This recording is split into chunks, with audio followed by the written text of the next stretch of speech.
वो विधान बताऊंगा जिसके बारे में आज तक आपको किसी ने नहीं बताया होगा, क्योंकि सृष्टि के अंदर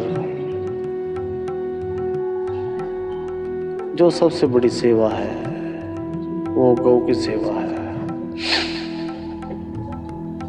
गौ माता की सेवा है।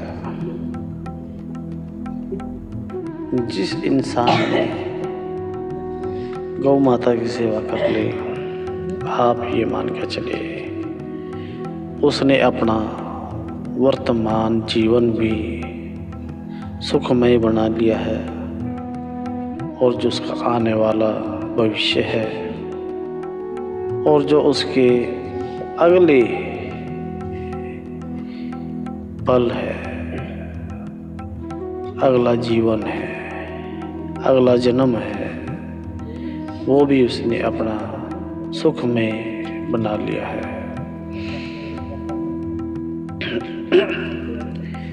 मेरे प्यारे दोस्तों, गौ माता की सेवा सबसे बड़ी सेवा है, क्योंकि गौ माता के अंदर जो वेद पुराणों में लिखा हुआ है 33 करोड़ देवी देवता रहते हैं।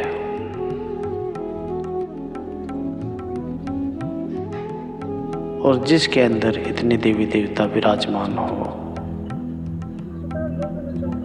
तो उसकी सेवा में कितना आनंद मिलेगा।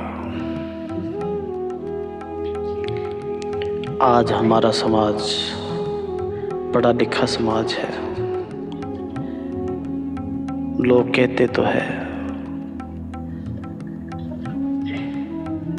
कि आदमी को पढ़ा लिखा होना चाहिए, लेकिन पढ़ा लिखा होने के साथ साथ आप ये मान के चले उसके अंदर से श्रद्धा विश्वास की भावना खत्म होती जा रही है, क्योंकि अब उसे संसार में हर वो काम जो धर्म से जुड़ा हुआ है वो काम उसे अंधविश्वास लगता है। अब उसे लगता है कि गाय को हरा चारा खिलाने से क्या होगा, कुत्तों को रोटी डालने से क्या होगा, शिवलिंग पर दूध चढ़ाने से क्या होगा,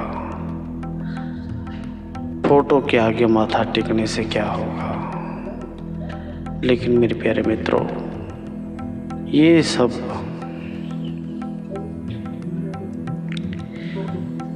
हमारी श्रद्धा के ऊपर निर्भर है, क्योंकि हमारी श्रद्धा ही पत्थर के अंदर भगवान बनाती है। हमारी श्रद्धा ही गाय के अंदर उन देवी देवताओं को विराजमान कराती है।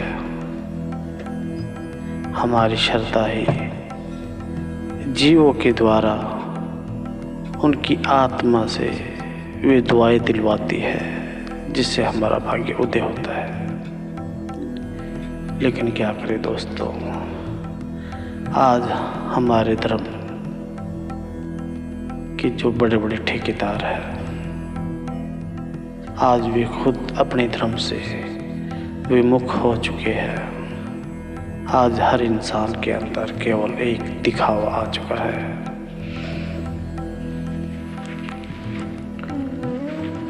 अब उसे रियलिटी कम दिखावा ज़्यादा, क्योंकि श्रद्धा और विश्वास दिखावे से नहीं चलती। श्रद्धा के लिए झुकना जरूरी है, श्रद्धा के लिए प्रेम करना जरूरी है। जब तक आप परमात्मा के आगे नहीं झुकोगे, परमात्मा से प्रेम नहीं करोगे, तब तक आपके अंदर स्वार्थ की भावना बनी रहेगी और आप श्रद्धावान नहीं बन सकते। जो लोग आज आपको भटका रहे हैं, आपको आज विमुख कर रहे हैं, वे ही लोग आपको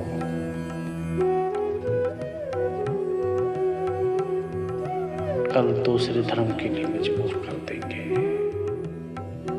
ताकि आप अपने धर्म को छोड़कर दूसरे की धर्म में जाओ। क्या हमारा धर्म इतना कमजोर है जो हम अपना धर्म छोड़कर दूसरे धर्म में जाए? क्या दूसरे का धर्म इतना ऊंचा है या इतना अच्छा है जो हम अपने धर्म को छोड़ते या अपने धर्म को छोड़ने के लिए मजबूर हो जाए? ठीक है, हमारे धर्म के अंदर अब वर्तमान में कुछ त्रुटियां हैं। कुछ लोगों ने ऐसे मनगढ़ंत बातें उसमें डाल दी है, जिससे कि हमारे धर्म पर उंगली उठाना बड़ा आसान हो गया है। सबसे बड़ी बात तो यह है, आज हमारे धर्म पर कोई भी उंगली उठा लेता है। धर्म ये नहीं होता कि आदमियों द्वारा धर्म है, नहीं। धर्म का मतलब होता है कर्तव्य का पालन। जब हम अपने कर्तव्य का पालन करते हैं, माँ बाप की सेवा करते हैं, वो हमारा धर्म है। माँ बाप के आगे शीश झुकाते हैं, वो हमारा धर्म है। बड़े बुजुर्गों की सेवा करते हैं, वो हमारा धर्म है। भूखे को खाना खिलाते हैं, वो हमारा धर्म है। जीवों को भोजन देते हैं, वो हमारा धर्म है। अनेकों कार्य जो हमारा कर्तव्य पालन है, जब हम उसे करते हैं, वो हमारा धर्म का आधार है, वही हमारा धर्म है। लेकिन कुछ लोगों ने धर्म के नाम पर एक दूसरे को भटकाना शुरू कर दिया है। इसलिए मित्रों,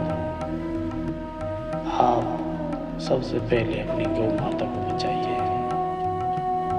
अगर आज आपकी गौ माता बचेगी तो कल आपके बच्चे दूध पी पाएंगे, नहीं तो थैलियों का दूध ही पिएंगे। और इतना विश्वास रखिए, जो दूध थैली का होगा तो आपका बच्चा भी थैली जैसा हो जाएगा। पता नहीं उस दूध में दूध है, केमिकल है, क्या नहीं है, भगवान जाने। इसलिए शुद्ध दूध प्राप्त करने के लिए आज आपको अपनी गौ माता को बचाना होगा, क्योंकि आज आपकी गौ माता बहुत परेशान है। आज कुछ लालची लोगों ने उसे गलियों में, सड़कों पर, शहरों में भटकने के लिए छोड़ दिया है। आज बेचारी दर दर भटक रही है।